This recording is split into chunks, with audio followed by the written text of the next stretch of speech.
They told my son there was no room at the table. Not a seat, not a plate, not even a folding chair, near the trash. My name is Lauren, and from wherever you're watching this, stay with me. Have you ever watched the people you love reject your child, like they were never part of the family to begin with? It was Christmas Eve, and I was in scrubs, elbow deep in back-to-back emergencies at County General. Another 16-hour shift. Another holiday traded in for duty. But I wasn't worried. My parents had promised they'd take care of him, that he'd feel the warmth of family, even if I couldn't be there. He texted me once. Just once. "Mom, they said there's no space left at the table. I'm headed home." I thought it was a joke, until I checked the time. 6:43 p.m. Dinner had just started, and my only child, my gentle, quiet, always smiling son, was driving alone through the cold, heading back to an empty house with no lights on and no leftovers waiting. I stared at my phone, numb. I called. No answer. I called my sister. She picked up. Loud laughter in the background. She said, "Oh, come on, Lauren. He's 16, not 6. He can handle one dinner alone." Then hung up. No apologies. No hesitation. Just cruelty. Casual, cold-blooded cruelty. That night, I didn't sleep. I sat with him on the couch, microwaving store-brand mac and cheese while he pretended it didn't hurt. But I saw it. In the way he didn't meet my eyes. In the way he said, "It's fine," before I even opened my mouth. So I didn't argue. I didn't cry. I poured us 2 glasses of sparkling apple cider. And told him, "Don't worry, baby. They'll remember this Christmas." But not for the reasons they think. Because sometimes revenge doesn't look like shouting or slamming doors. Sometimes it looks like a quiet mother printing something important at 2:12 a.m. And the next morning, they open their front door to a letter taped right to the wreath. By 8:45 a.m., my phone started blowing up. By 9:02, my sister was screaming down the line. And all I said was, "Oh, you opened it. Good." Because the letter wasn't just paper. It was a mirror. And when they read it, they didn't see words. They saw every ugly truth they'd ever tried to hide. Let the holiday games begin. The letter was exactly 3 pages long. Typed, calm, deceptively polite, and signed with one name, mine. It started with a memory. Christmas 2012. You told my son he was too young to help decorate the tree, then handed the star to Lily's toddler because she was more festive. Then another. Christmas 2016. You forgot his name on the gift tag. You wrote, "To Lauren's kid" in Sharpie. And another. Christmas 2019. You made him take the photo, then posted, "Family all together," without him in it. I wasn't emotional. I was surgical. A decade of small betrayals, lined up like X-rays. Then came the second page. Legalese. Clean and brutal. Effective immediately. The deed to the family cabin in Vermont was being transferred into my name only for the quiet refinancing I'd handled last March. The one they all signed, laughing because I was the responsible one. Effective immediately, the $12,000 property tax I'd paid for their main house, the one they still hadn't reimbursed, would be called in. With interest. Effective immediately, the family vacation fund I'd bankrolled for 8 years straight, canceled. Refunds processed. Cards reversed. And at the very bottom, please do not contact my son until you learn how to treat him like a human being. Until then, consider yourselves blocked. I didn't answer their calls that morning. Or the dozen voicemails. Not even when my sister yelled, "You're being petty over one night." Because they still didn't get it. It wasn't one night. It was every Christmas they chipped away at his spirit. Every dinner he sat at the kids' table while their kids had private bedrooms and applause. Every sideways glance when he asked to say grace. Every forgotten birthday, every secondhand gift still in the plastic. I gave them a choice for years. To see him. To really see him. Instead, they saw my child as a placeholder. An afterthought. An obligation. But now, they were starting to see him as something else. As the reason their little empire, their cozy traditions, their shared beach trips, their photo-perfect holidays, was falling apart. Because I wasn't just withdrawing money. I was withdrawing myself. And in doing so, I took the bridge with me. And bridges don't beg to be crossed again. They collapse quietly and leave those on the other side stranded. By New Year's Eve, the silence was louder than any explosion of fireworks. They hadn't seen it coming. Not the letter, not the fallout, definitely not the court notice that arrived on December 30th, informing them that the joint trust fund Dad set up for the grandkids had a new trustee me. They tried to call my bluff, but I wasn't bluffing. For years, I played their game, funded their flights, split their bills, bought matching pajamas for family photos, only to watch them crop my son out of the frame every single time. Now they were scrambling. My dad sent a voice note. "Lauren, you're being overdramatic. Let's talk this through like adults." My sister wrote a message so long, it needed to be sent in parts. She called it a misunderstanding, said the table was just full, said her husband forgot to bring an extra chair, said I was letting my nurse stress cloud my judgment. But I wasn't clouded. I was crystal clear. I looked at my son, 16 years old, quiet, observant, already too used to being excluded. He said nothing through all this. Didn't ask me to stop. Didn't ask for revenge. But when I told him what I'd done, how I'd shifted every account they once relied on into a separate family trust under his name, he whispered one thing. "Thank you for choosing me." That's when I knew. This wasn't about revenge. It was about repair. Repairing the years I let them chip away at his confidence. Repairing the parts of myself that always stayed silent to keep the peace. Repairing the boundary between what I owed them and what I owed my child. Because blood may be thicker than water, but respect? Respect is the real currency of family. And they'd gone bankrupt. So I didn't just cut them off. I gave them a taste of what they gave my son. A holiday alone. No cabin. No calls. No cash. And when my sister posted a New Year's picture, it was different this time. No coordinated outfits. No matching mugs. No caption. Just 3 adults sitting around a half-eaten dinner. And an empty chair in the corner. Poetic, isn't it? How the people who never made room for him suddenly had so much space. They showed up at my door on January 3rd. No warning. No text. Just 3 knocks. Sharp, desperate, and familiar. I opened the door and found my sister standing there with fake humility stretched across her face, holding a pie. A pie. Like this was some kind of sitcom apology. Behind her, my parents hovered, Dad looking everywhere but my eyes, Mom clutching her purse like it held a lifeline. "We just want to talk," my sister said. I didn't invite them in. Instead, I stepped outside and closed the door behind me. My son was inside, safe, warm. This wasn't going to touch him. Not anymore. "We were wrong," my mom started, but he should have said something if he felt left out. I blinked. "He was 16, Mom. You're the adult. You're the family." Then I asked, "What exactly are you sorry for?" They froze. Because they weren't ready for that. They wanted an emotional outburst. Not a quiet demand for specifics. "You're being unforgiving," my dad said. "Family is family." I smiled. "No. Family is action. Not blood. Not tradition. Not last names." They looked at me like I was speaking a language they'd never heard. And maybe I was. The language of boundaries. The language of finally saying no more. I handed them a folder. Inside, the documentation showing I'd legally removed their names from every shared asset. Cabin. Trust. Vacation property. Gone. "I'm not doing this to be cruel," I said. "I'm doing this because kindness with no accountability is just enabling." My sister's mouth twisted. "But what about forgiveness?" I leaned in. "I gave forgiveness. Years ago. You called it weakness." Then I pointed to the car at the curb. "You can keep the pie. It's the only thing left you brought that doesn't harm."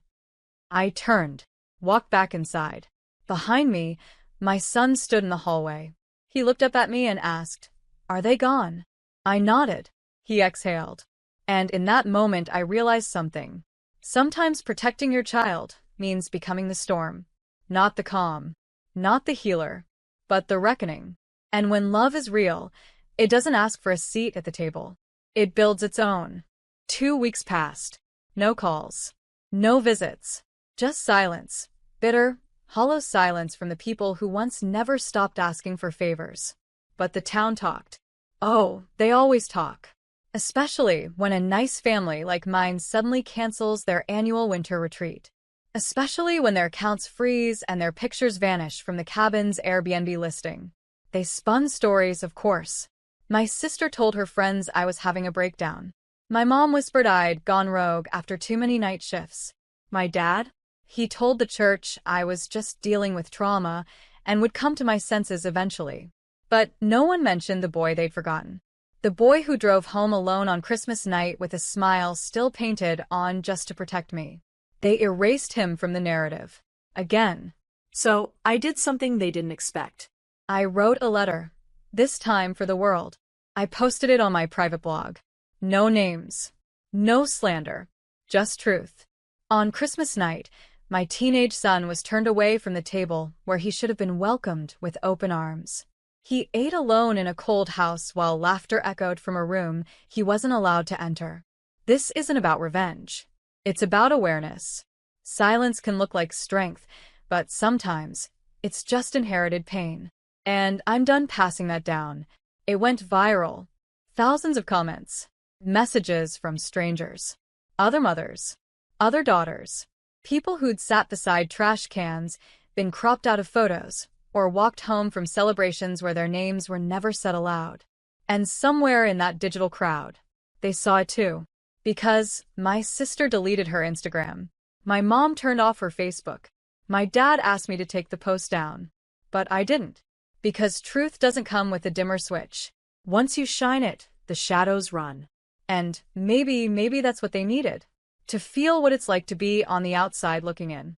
To finally understand what my son had endured. Not for one night, but every holiday, birthday, and family photo for 16 years. And if that truth made them uncomfortable, good. Growth always starts in discomfort. And I wasn't raising my son to make anyone else comfortable. I was raising him to know his worth, even if it meant burning down the table he was never invited to sit at. The fire had been lit, and not just online. At school, teachers pulled my son aside, not to pity him, but to say they saw him now, that they'd never realized he carried so much with so little complaint. He just nodded, quiet as ever. But when we got home, he handed me something. It was a Christmas card, drawn by hand, a sketch of our tiny living room, that lonely night, microwave meals and all. And across the bottom, in gold marker, best Christmas ever. I cried, not because it was the best, but because that boy, he had taken pain, abandonment, rejection, and still found something beautiful in the ashes. Meanwhile, the cracks in my parents' polished lives were beginning to show. I got a call from the Vermont town clerk's office. Apparently, my parents tried to file a dispute over the cabin deed. They were told, firmly, that all documents were airtight, legally sound, and fully executed. Then came the call from my sister's husband. They were declined for a mortgage pre-approval. Why? Because the line of credit they used for years under my name had been revoked. Consequences. Real ones.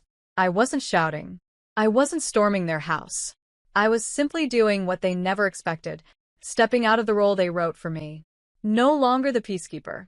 No longer the dependable doormat. I was the mother of a boy who deserved better than their traditions of conditional love. And the most painful part? They still didn't get it. They kept calling it a feud, a rift, something fixable. But it wasn't. Because this wasn't a disagreement. It was a reckoning. A closing of accounts, emotional, financial, generational.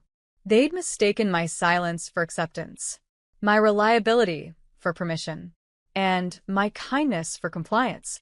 But the truth is, kindness is not the absence of boundaries. It's the courage to protect what's sacred. And this year, the only thing sacred was my son's peace. No more table scraps. No more, maybe next year. No more begging for a seat in rooms we helped build. This time, we weren't knocking on their door. We were locking ours.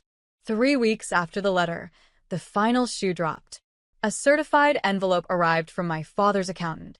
It was a desperate attempt, a poorly worded offer to revisit arrangements regarding the family estate. Translation? They realized just how much they'd depended on me all these years. The cabin maintenance? That was me. The accountant's retainer fee? Me. Even the prepaid funeral plan for both my parents? That was my signature on the check. They never noticed, because I never asked for applause. I just did it, quietly. But now, the silence was working against them. They begged for meetings, mailed apology cards, one even written in my mother's handwriting, shaky and uncertain. And for the first time in my life, I felt nothing. No anger, no sadness, just a stillness I'd never known. Peace born from clarity. Because forgiveness doesn't always come with reconnection. Sometimes it comes with release. So I wrote back one last time. A single sentence. You cannot ask to inherit the fruits of love you never watered. No signature. No warmth. Just truth. That same night, I took my son out for dinner. A real dinner. Linen napkins, soft jazz, sparkling cider in real flutes. He wore a shirt he picked himself, a little wrinkled but perfect. As we waited for dessert, he looked around and asked, "Why are people looking at us?" I smiled. They're not used to seeing peace. Real peace. The kind that doesn't shout. The kind that doesn't ask for permission. He grinned. And for the first time I saw it. He wasn't just healing. He was glowing. Because he had finally been shown what it meant to be chosen. To be protected. To be seen. Not tolerated. Not accommodated. Seen. And in that moment, I realized something I wish I'd known years ago. We waste too much time trying to fit into families that only love versions of us that keep them comfortable. But real love, fierce, unconditional, inconvenient love, doesn't ask you to shrink. It asks you to stand. And that night, across from me, my son stood taller than I'd ever seen. Not because of revenge, but because I finally made space for him, where no one could take it away. February came, quiet and gray. But in our home, something had shifted. My son laughed more. He asked questions again about colleges, about road trips, about life. He even taped his drawing, "The Best Christmas Ever Won," on the fridge like a badge of honor. We were building something, not out of spite, but out of truth. Out of the wreckage of people who once claimed to love us, but only ever loved their version of silence. Then one morning I got an email from the local community center. Subject line: Holiday volunteer thank you. They were thanking my son. He'd signed up on his own, quietly, to serve meals on Valentine's Day to people who had nowhere to go. I stared at the email. Tears filled my eyes. He didn't just survive what they did. He grew from it. He turned absence into empathy, and cold shoulders into open hands. That night, I sat him down, told him the whole truth. How I used to make excuses for them. How I silenced myself just to be invited. How I confused proximity with love. And how that confusion ended the moment they closed the door on him. He didn't say much. He just nodded. Then said, "It's okay, Mom. You made sure I didn't carry it forward." And that was everything. Because cycles don't end in explosions. They end in choices. And I chose to end ours the moment they chose a holiday photo over a human heart. I've learned that not everyone who shares your blood is your family. And not every door deserves to be kept open. Some must be locked. Some must be walked away from. And some must be burned down, so that your child can see that love doesn't beg. It stands. It protects. It says, "Not my son, not this time." And it rebuilds, not with tradition, but with truth. So no, they'll never sit at my table again. But every time my son laughs, every time he holds his head higher, every time he chooses kindness even after cruelty, that's the justice. That's the revenge. And that's the legacy I leave behind.